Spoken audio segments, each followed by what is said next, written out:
Hi, everyone. Welcome. Thank you for joining us. My name is Celeste Wong. I am one of the features programmers for San Francisco Doc Fest. Really, really excited and thrilled to be in conversation today with the Shoot the People director and executive producer, Andy Mundy Castle, and producer, Win Batiste. Thank you so much for joining us. Thank Great. you very much for having us. Awesome. Um, well, congratulations on making a really powerful, really galvanizing film. We're so excited to have it at SF Doc Fest. I'm wondering if you could just, maybe I'll start with you, Andy, if you could start at the beginning. Let us know how this idea came to you, how you first heard about Misan, and yeah, where the seeds were planted for this film. Mm.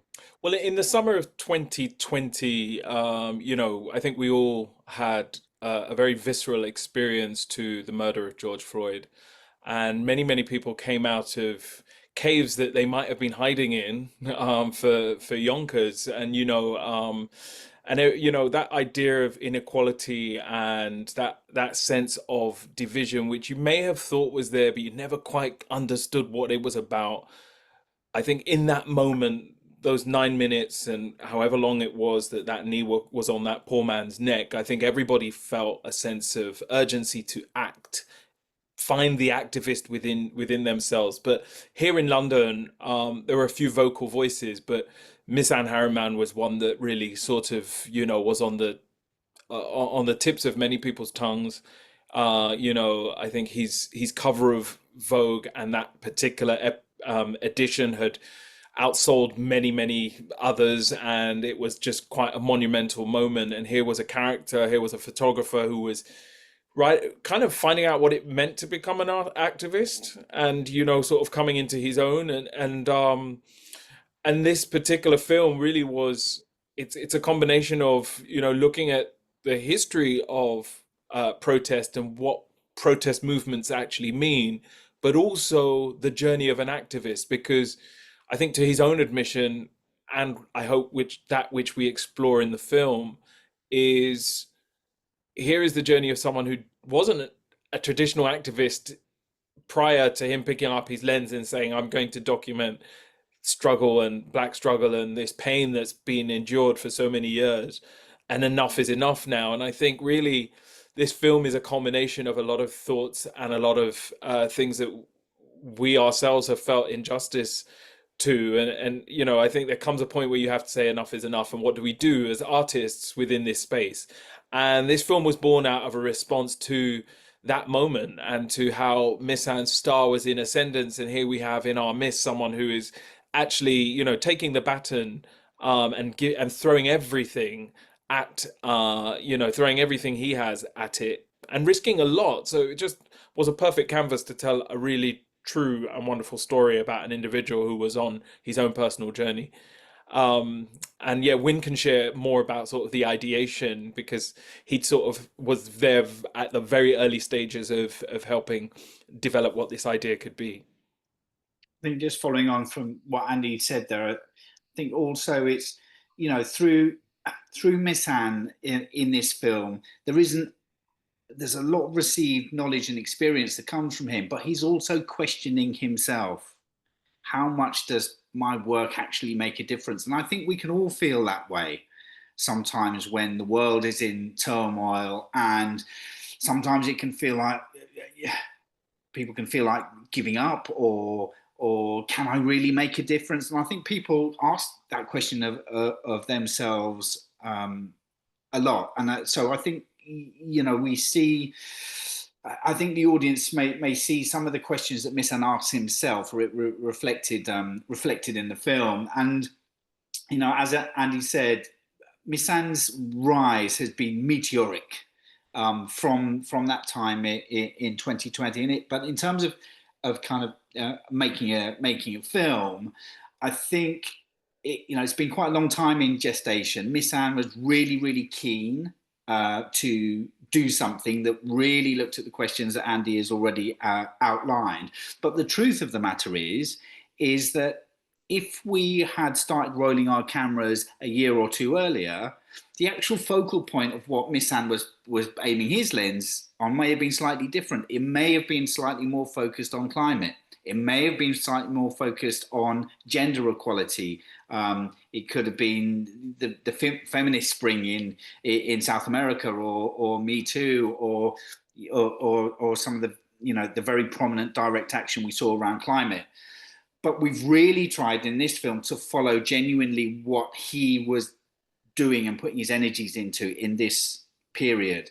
And clearly there's a lot of archive and there's retrospective material and thoughts and examinations, but we really wanted to quite naturally follow Missan on his genuine path in this period that we were shooting the film. And I think, the process around the Palestinian situation, the fact that Missan was in South Africa when it marked 30 years of democracy, and that he visited, Minneapolis for the 4th anniversary of George Floyd, just felt like the natural places to be. And I would venture to say, still feel pretty relevant right now. Yeah, absolutely. I did want to ask you about that because it is so global, and it feels like such a privilege as a viewer to get to go on those journeys with him and to follow that. And of course, yeah, as you say, so relevant, so interconnected. But the scope is huge. I mean, it's really quite an undertaking as a documentary film. So I would just love to hear a little bit more about just kind of how you mapped that out. How long was the whole process? How long were you with Misan? And yeah, what was that kind of collaborative process like with him going on these travels and everything? Hmm. Well, actually, interestingly, myself and Win don't shy away from global adventures. The first thing we'd worked on together was a series looking at African artists around the world, in particular on the continent. So kind of scale and cinematic endeavor, and truthfully placing sort of artists and political voices at the heart of what we do is kind of is there, and it's something that feels very natural to us because we're trying to connect this sense of really as a global community. So I kind of just prefaced the answer with that context because I think that really Missan himself, he is also a ambassador of he's also a global citizen, so he's constantly trying to unify people and unify all sorts of voices, and that was one of the challenges actually, was how do we cover all of these things that he's clearly invested in, and I think that's partly to do with his neurodivergent mind, is that he is jotting down things at the rate of knots that most of us aren't. We just don't have that kind of capacity to think about more issues than any given one at any given time. So really one of the things for us was, how do we tap into his sense of adventure and his sense of digital exposition to create something that felt visceral and felt very akin to the things that he was embodying online. And then, literally, I think one of our research points, we actually had a researcher just tracking his posts, just track everything he's talking about. And that will be the journey of our story. That's the journey of our story. So what he was talking about online, we said, oh, he talked about this in X and that's connected to that. And so really it's almost like a digital display of his mind in a way. We tried to kind of resemble that cinematically, and the collaboration was phenomenal from that point. I think trust is always key. Myself and Win have worked together quite a lot, so the trust in the team was already there, and Missan was brought to us by a co-producer on the project. The connection was made by an associate producer on the project who was a very good friend of Missan's, and so by that connection, there was a real sense of, okay, let's really go on this journey together. And he didn't hold back from anything, and he was very open to the process of being the subject, the contributor of a documentary, which he's never done before. So that in itself was quite daunting. But also we were quite fortuitous in the fact that it was probably, actually it was one of, no, it was it was the most amount of elections were happening in the year that we were filming globally. You know, the biggest sort of, I think we'd seen the most amount of wars in recent time had been ignited in that year. You know, we were coming up to the anniversary of George Floyd's murder as well. So there was a lot that was happening in the conundrum that all spoke to the things that Missan had been talking about on his journey of becoming an activist. And I think that, you know, working with Miss San, I think we struck a really good balance with working closely with him and collaborating with him, but also at the same time having an arm's length objectivity about observing him and his story. And I think that we got, in terms of how we felt about it, it felt for us that we got that about right. Because you verged one way too far, one way or the other, and I think audiences will feel it, not necessarily in a positive way. And I think we got that about right.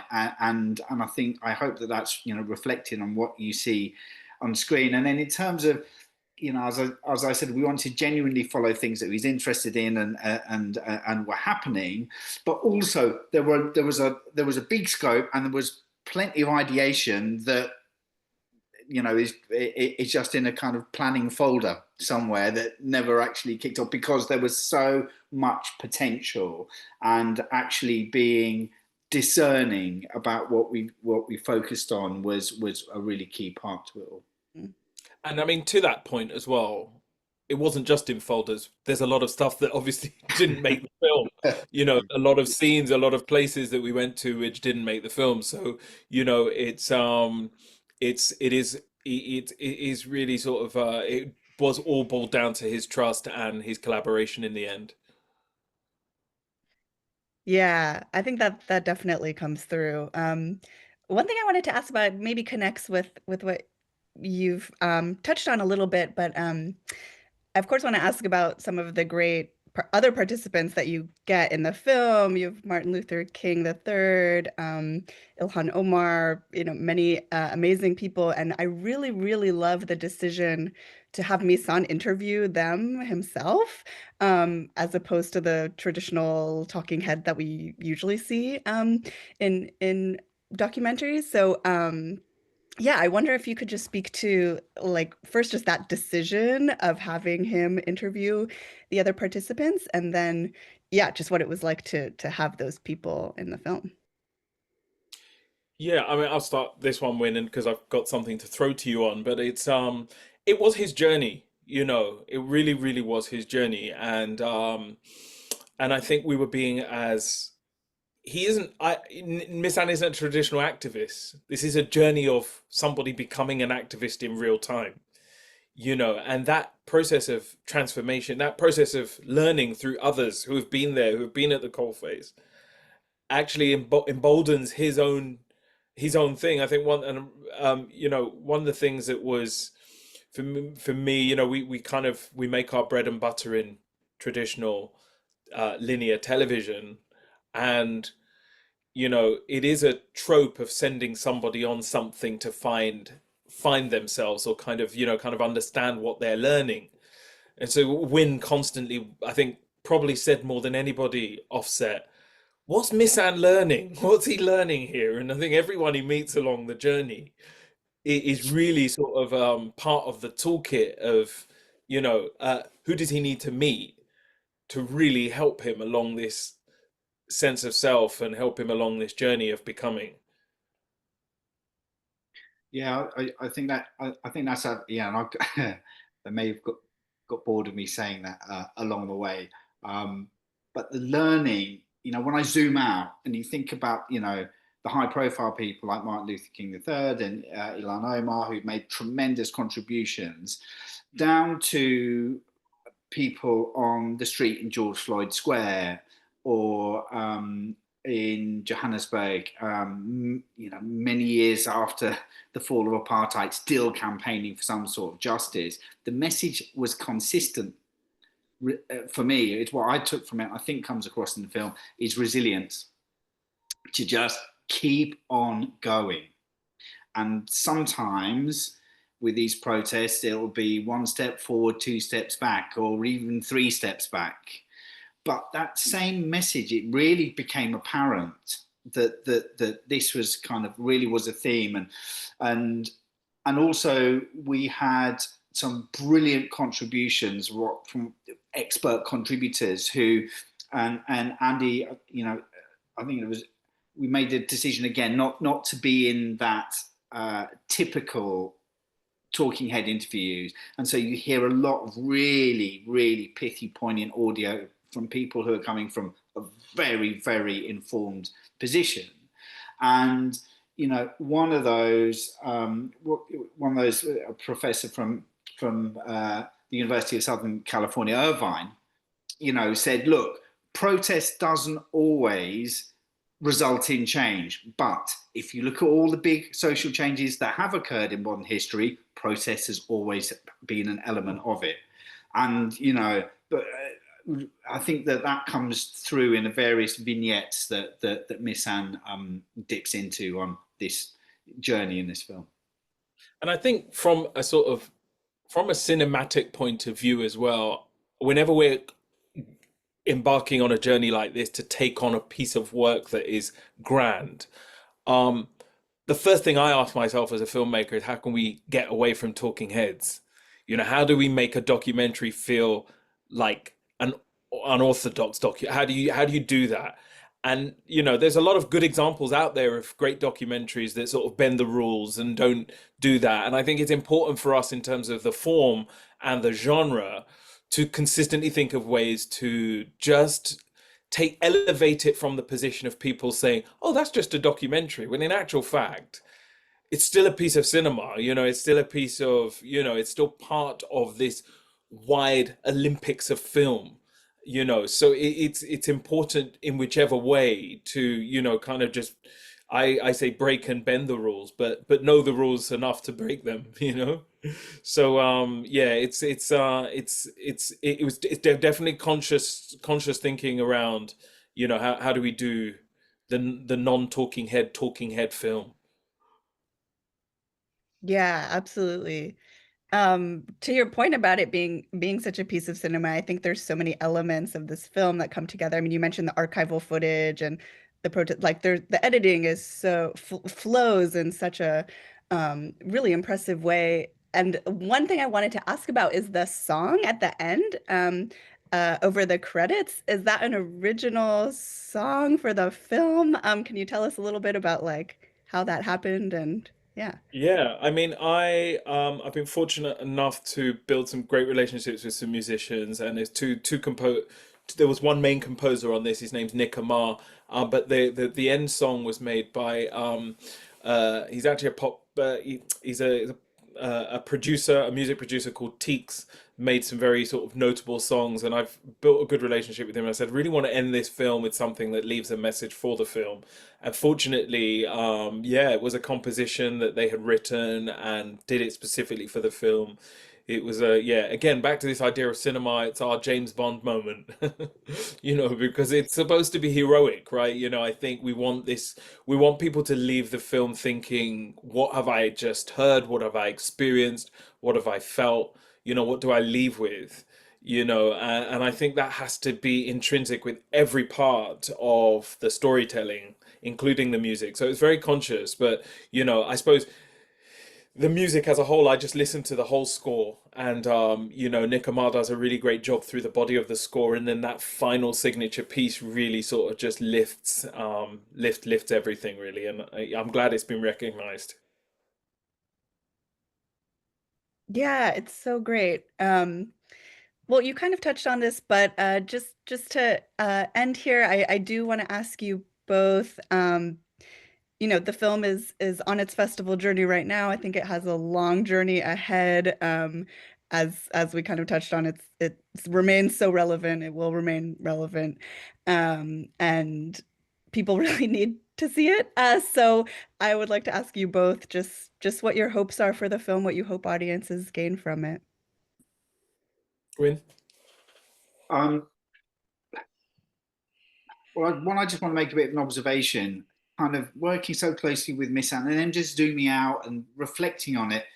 actually, even though the issues and situations that are covered in the film may be polarizing, may engender debate, anger, various emotions, what Missand's actually saying on his social media platforms and through his work actually isn't that controversial if you boil it down. It's let's find a little bit of humanity in all of this. Because if you really unpick what he's saying, he's not really banging the drum for any particular political doctrine. He's talking about kindness and humanity and not othering. And so I would hope that audiences, you know, we can all get into our silos and into our tribes and what have you. I'd hope that audiences might be able to get a sense of that from Missand, because my view is that if we're really going to tackle any of these things, God, I mean, what does Missand say, Andy? He talks about building bridges. You know, that's his kind of mantra. And it may sound cliche and a bit kind of off the cuff, but actually, that's the truth. There has to be connection if there's going to be a solution to this stuff. So I hope people would think about that when they watch the film. Yeah. Yeah, I atone with most of what Win has said there. I think that one of the things that there's a couple of things that really stick with me in the film, and I'm fortunate enough that the idea has appeared in the past few years of our work here at Doc Arts, is that get into good trouble. You know, no matter where you are, no matter what you can do, whatever little power you think you have, whatever is in within your remit, if you see injustice, if you see somebody who is less fortunate than you that needs a hand up, if you see someone who's trying to walk through a door behind you and that door is kind of closed and it should be ajar, do what you can to get into good trouble. You know, and this, you know, and then the second part is that, you know, that James Baldwin clip, which came in right at the last minute, fortunately for us, and then strangely was being spread virally across YouTube, across socials, but it was only like 15 seconds. And fortunately, we within our myths had the person that had shot the whole of that interview, so we were able to use a longer chunk of it. But the key message there is that love has never been a popular movement, you know, but it's time for us to try and force that agenda. You've got to keep fighting for that thing that kind of keeps us together. You know, and it isn't easy now. It really isn't easy, and it's so easy to get lost in our silos, as Win said, but it's far more important to find those little rays of light and that little ray of hope wherever it may be, to just keep fighting for each other no matter how much you hate someone. You know, it's kind of like, okay, can I see you as a flawed human being that you might be? You know, I just know how to work with you, but actually, you know, I'm going to see you for who you are and that broken inner child that needs healing, that needs regulating. And that's what we need to do, is just work harder on understanding each other. And I think that's what I hope the film does for people through Missand's voice, is really sort of just try your best to work a little harder to just be kind. Thank you for that. Okay, and if folks want to keep up with the film, spread the word, where should they go to do that? You've got to edit this bit around, actually, because we're still on the we're so fresh on the journey. But there is going to be an Instagram page. There is an Instagram page, Shoot the People, which will be the Instagram handle. Please just keep abreast there. And the company is Doc Arts Film. We're also on Instagram. And Missand Harriman, you'll see him if you go on socials. He's everywhere. So please, yeah, just join and keep listening, keep watching, and please tell everybody about the film. I think that is also. I know every filmmaker says that, but this is the film you should do it for. Keep telling everyone about it. Yeah, because we don't really want to shoot the people, but what Shoot the People. Absolutely. Thank you both so much for sharing your film again with our audiences and for this amazing conversation.